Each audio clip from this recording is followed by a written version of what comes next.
몇 주 전 인터넷에서 때 저물어 날 이미 어두니라는 찬송가를 제가 검색을 하고 있었습니다. 찬송가 531장이지요. 이 찬송가는 국내에서는 장례식 때 주로 부르는 곡으로 인식이 되고 있지만 외국에서는 평소에도 애창되는 곡입니다. 그런데 인터넷에 영국의 가수 엘튼 존이 이 노래를 부른 동영상이 있는 것을 발견했습니다. 저는 깜짝 놀랐습니다. 저는 그를 개인적으로는 잘 모르지만 그의 라이프 스타일이나 연예인으로 드러나는 삶을 고려할 때 신앙에 대해서 별로 관심이 없을 사람으로 보였습니다. 그래서 저는 호기심에 그 동영상을 틀어보았습니다. 엘튼 존이 콘서트에서 구세군 관악대의 반주에 맞춰서 때 저물어 날 이미 어두니 내 주여 나와 함께 하소서 이 찬송가를 아주 진지하고 4절까지 부르는 것이었습니다. 콘서트 분위기가 아주 숙연하고 예배 분위기였습니다. 저는 아주 놀랐습니다. 공개 콘서트에서 찬송가를 진지하게 부를 사람이라면 그는 분명히 신앙인이거나 아니면 신앙에 관심이 있는 사람이 분명했습니다. 제가 이미 생각하고 있었던 것이지만 다시금 생각하게 되었습니다. 인간의 중심은 겉으로 드러나는 것만으로 판단할 수 없다는 사실을 신앙인이 아닌 것처럼 보이는 사람, 신앙에 대해서 관심이 없을 것처럼 보이는 사람 중에도 의외로 깊은 신앙을 갖고 있는 사람들이 많이 있다는 사실입니다.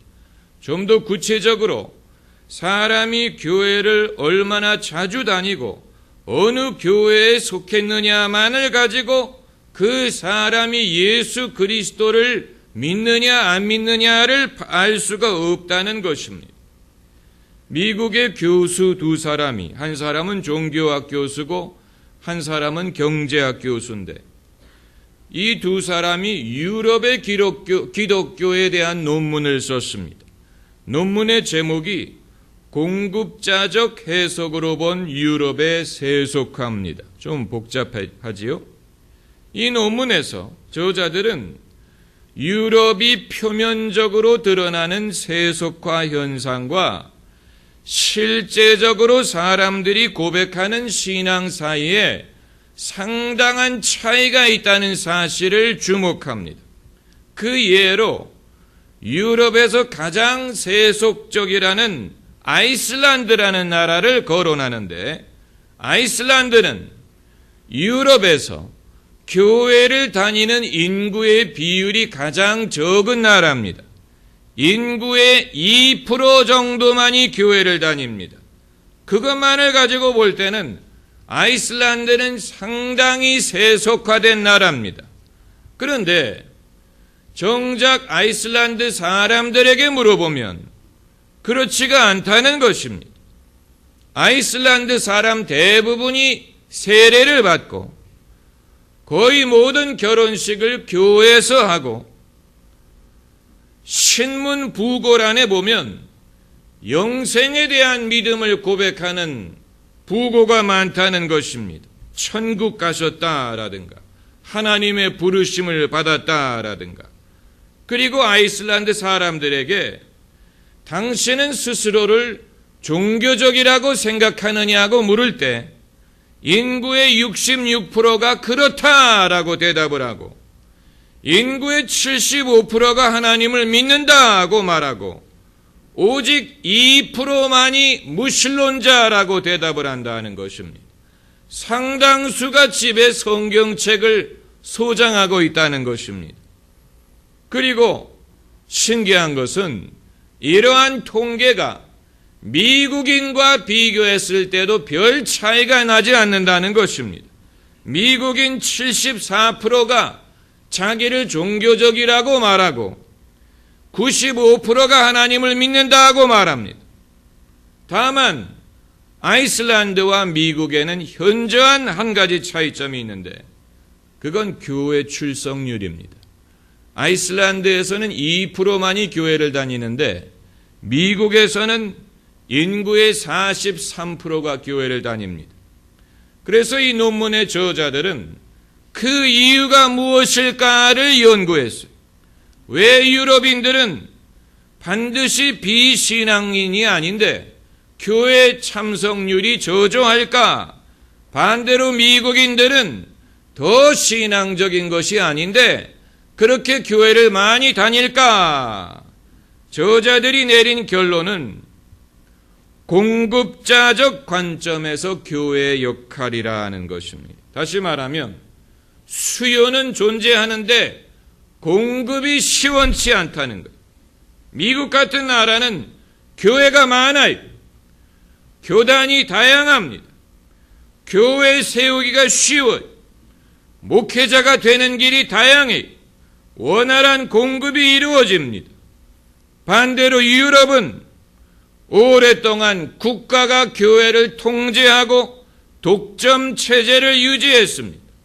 국가의 교회, 국가의 세금으로 지원하는 교회. 그러다 보니까 사람들의 다양한 신앙적인 욕구를 채워주지를 못했다는 것입니다.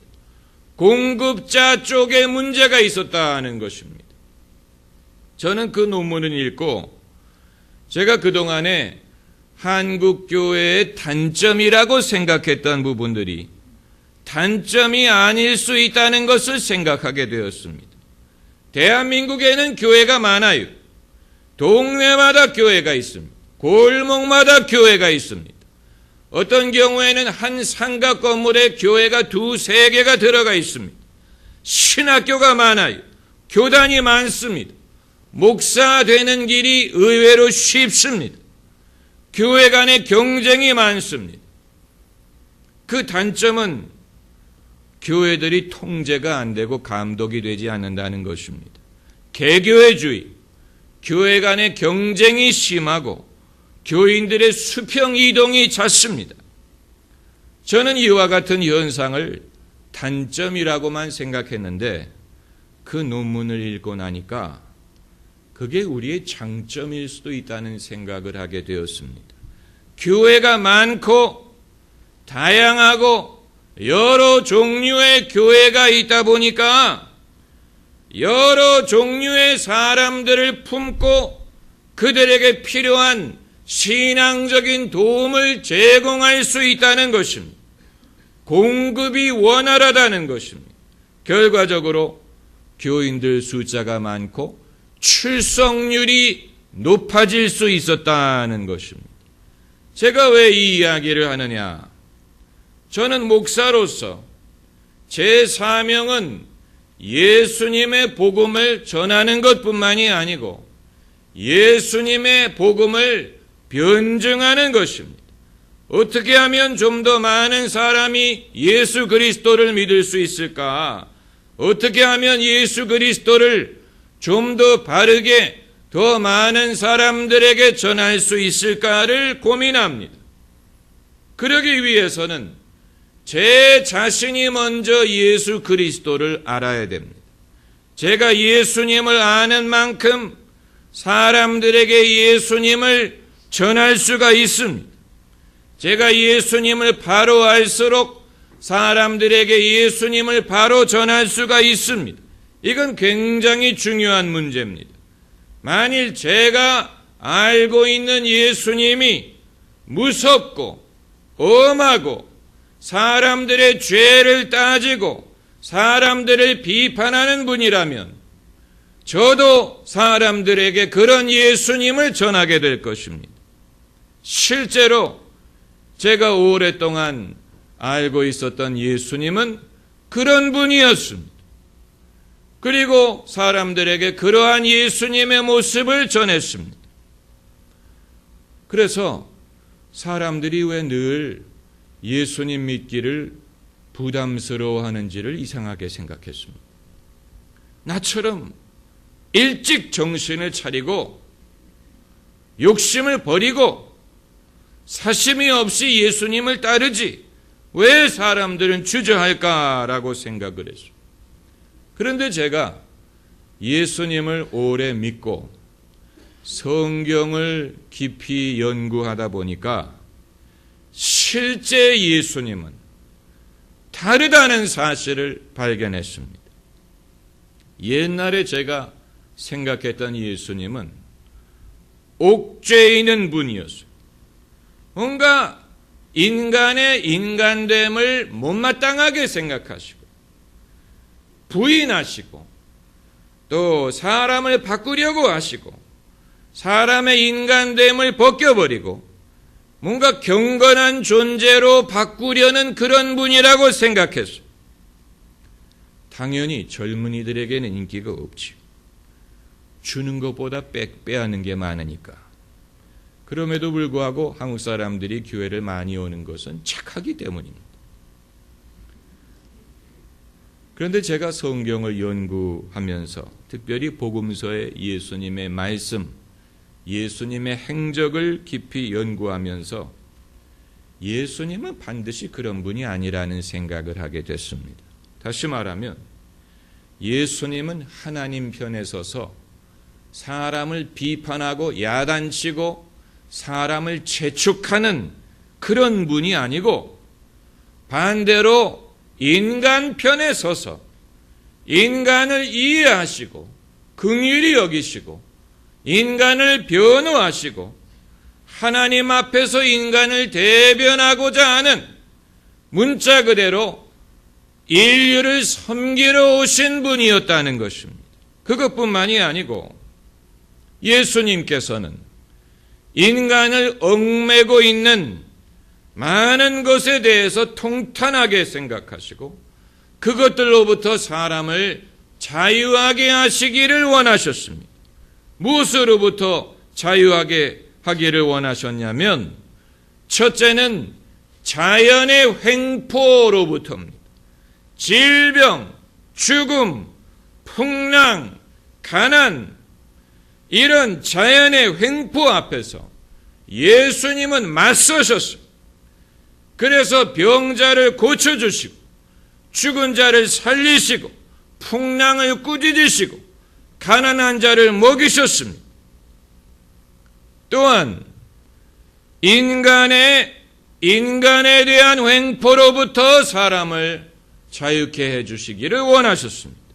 부자의 가난한 자에 대한 횡포, 남자의 여자에 대한 횡포, 유대인들의 이방인에 대한 횡포, 의인의 죄인에 대한 횡포.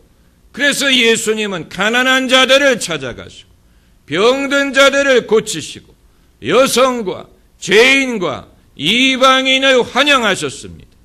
창기와 세리가 바리새인보다도 먼저 천국에 들어간다고 말씀하셨습니다. 그리고 또한 예수님은 종교의 횡포로부터 사람을 자유케 해주시기를 원하셨습니다. 이게 제일 중요한데 제일 덜 알려진 부분입니다. 예수님께서는 종교인들이 백성을 억압하고 감당할 수 없는 무거운 짐을 지어주고 천국 가는 길을 막고 위선을 조장하고 천국으로부터 멀어지게 만든다 하고 보셨습니다. 그래서 예수님이 보시는 백성의 모습은 목자 없는 양과 같다고 했어요. 이도령이 변사또의 횡포로부터 춘향이를 구해주고자 했던 것처럼 예수님은 이런 모든 횡포로부터 인류를 구원해 주기를 원하셨습니다. 이것이 예수님의 참모습입니다. 그러나 대다수의 사람들은 예수님의 이러한 면에 대해서 잘 알고 있지 못합니다. 예수께서 인간을 자유케 하신다는 말은 이와 같은 맥락에서 이해해야 되는 것입니다. 그렇기 때문에 예수님은 현대인의 발전을 가능하게 하신 분이라고 보면 됩니다. 다시 말하면 오랜 세월 동안 인류를 지배했던 미신, 무지, 편견, 두려움으로부터 인류를 해방시켜서 인간의 존엄성, 인간의 가치를 확인하고 환경의 지배를 극복하고 운명의 족쇄를 극복하고 신앙적인 면뿐만이 아니고 정치, 경제, 문화, 과학 모든 면에 진보를 이룰 수 있는 바탕을 예수님이 마련하신 것입니다. 물론 예수님의 관심사는 정치, 경제, 문화 이런 데에는 직접적인 관심이 없으셨지만 정신적인 차원에서 인간을 자유하게 했더니 그 이외의 부분에 발전이 이루어질 수가 있었던 것입니다. 영화 캐스트 어웨이를 보면 주인공 톰 행크스가 타고 가던 비행기가 바다에 불시착을 해서 톰 행크스가 무인도에 홀로 살아남습니다. 현대판 로빈슨 크루소입니다. 그래서 그는 비행기에서 떨어진 물건을 사용해서 살아가는데 예를 들어 피겨스케이트의 날을 가지고 야자수를 깬다든가 또 통증이 있는 이빨을 이 스케이트 날로 뽑는 장면이 인상적이지요. 톰 행스가 뗏목을 만들어서 이 무인도를 벗어나려고 하는데 매번 파도가 그를 다시 섬으로 돌아오게 합니다. 그 파도의 힘을 극복할 수가 없습니다. 개인의 힘으로는 무인도에서 벗어날 수가 없습니다. 그런데 그가 뗏목에다가 조립식 가건물의 벽을 돛대로 사용을 해서 팔로 뗏목을 젓는 게 아니고 바람의 힘을 사용을 했더니 파도의 힘을 극복해서 망망대해로 벗어나는 데 성공을 하고 지나가는 화물선에 구조된다는 그런 이야기입니다. 여러분, 인류에게 예수님은 바로 그 돛대와도 같습니다. 인간의 힘으로 이 섬을 벗어날 수가 없습니다. 애쓰고 애쓰지만 운명의 파도가 다시 사람을 섬으로 돌아오게 하는데 인간을 가두어 두었던 섬으로부터 벗어날 수 있게 하신 분이 바로 예수 그리스도. 예수 그리스도. 이러한 예수님의 정신을 가장 잘 포함하고 있는 성경 구절 중에 하나가 바로 오늘 본문 말씀입니다. 이건 믿음에 대한 말씀입니다. 예수께서 대답하여 저희에게 이르시되 하나님을 믿으라. 내가 진실로 너희에게 이르노니 누구든지 이 산더러 들리의 바다에 던지우라 하며 그 말하는 것이 이룰 줄 믿고 마음에 의심치 아니하면 그대로 되리라. 그러므로 내가 너희에게 말하노니 무엇이든지 기도하고 구하는 것은 받은 줄로 믿으라. 그리하면 너희에게 그대로 되리라. 이것이 인간의 자유함과 무슨 상관이 있다는 얘기냐?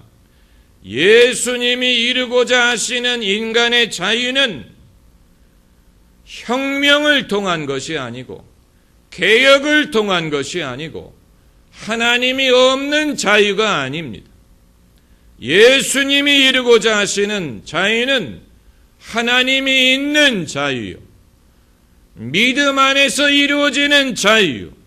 믿음의 능력으로 인간의 불가능, 두려움, 인간의 죄, 운명의 족쇄를 극복하게 하는 것입니다. 이와 같은 가르침을 전하신 분은 인류 역사상 예수님 한 분밖에 없습니다. 인류 역사상 많은 철학자와 현자와 사상가가 있었지만 오늘 이 본문 같은 말씀을 가르치신 분은 예수님이 유일합니다. 누구든지 이 산더러 들리어 바다에 던지우라 하며 그 말하는 것이 이루어질 줄 믿고 의심치 아니하면 그대로 되리라. 여기에 계속 등장하는 단어들을 우리가 주목해야 됩니다. 이루리라, 되리라, 그대로 되리라. 이런 단어를 사용한 사람이 어디 또 있습니까? 2000년 전이나 지금이나 인간의 영혼을 새처럼 자유하게 하는 길이 바로 여기에 있습니다. 사람은 늘 안 된다, 못한다, 어렵다, 어림없다, 안 이루어진다 라는 벽에 갇혀서 삽니다. 그런데 예수님은 이루는 길, 될 수 있는 길, 할 수 있는 방법을 제시하셨습니다. 그게 바로 믿음을 통한 것입니다. 이게 평범하게 보이지만 어느 누구도 말하지 못한 것입니다. 예수님만이 제시하신 것입니다.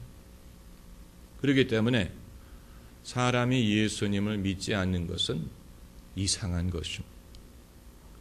예수님이 어떤 분인지를 모르기 때문에 믿지 않는 것입니다. 우리의 사명은 우리 자신이 예수님이 어떤 분인가를 알고 경험하고 그리고 그 예수님을 바로 전한다면 이 세대에 알고도 예수님을 거부할 사람은 거의 없을 것입니다. 기도하십시다.